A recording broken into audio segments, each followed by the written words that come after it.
भिलाई की खूबसूरती उसके टाउनशिप इलाके में बसती है।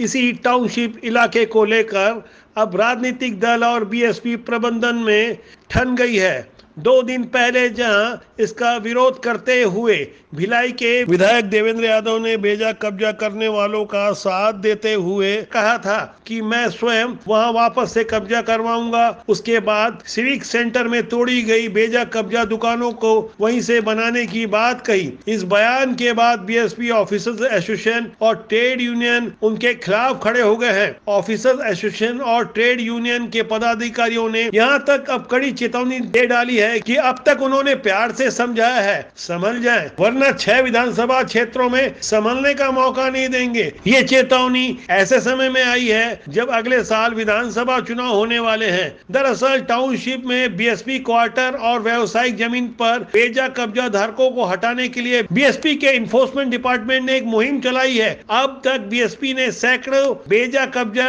को हटाया है और अवैध दुकानों को जमींदोज तक किया गया है। भिलाई नगर विधायक देवेंद्र यादव ने भी इस कार्रवाई का विरोध करते हुए एक सोची समझी चाल बताया है। उनका कहना है कि बीएसपी के अधिकारी कांग्रेस पार्टी को बदनाम करने के लिए ऐसा कर रहे हैं। वहीं इसके विरोध में अब बीएसपी के अधिकारी खड़े हो गए हैं। बीएसपी के अधिकारियों ने बैठक बुलाकर पहले तो बेजा कब्जा धारकों का साथ देने वालों के खिलाफ एफआईआर कराने की चेतावनी दी, लेकिन अब उनकी नहीं चली तो उन्होंने चुनाव में देख लेने की खुले तौर पर चेतावनी दे डाली है।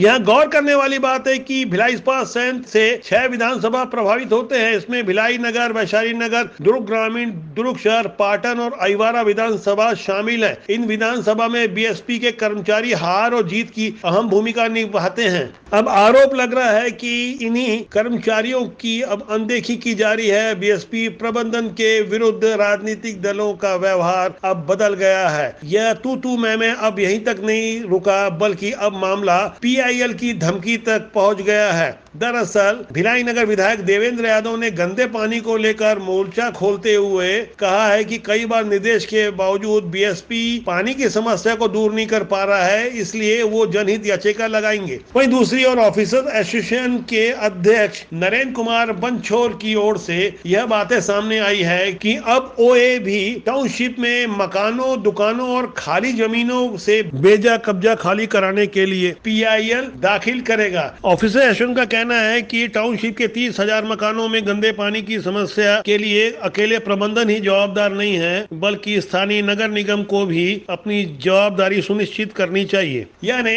अब जाहिर हो चुका है कि यह मामला पीआईएल वर्सेस पीआईएल होगा।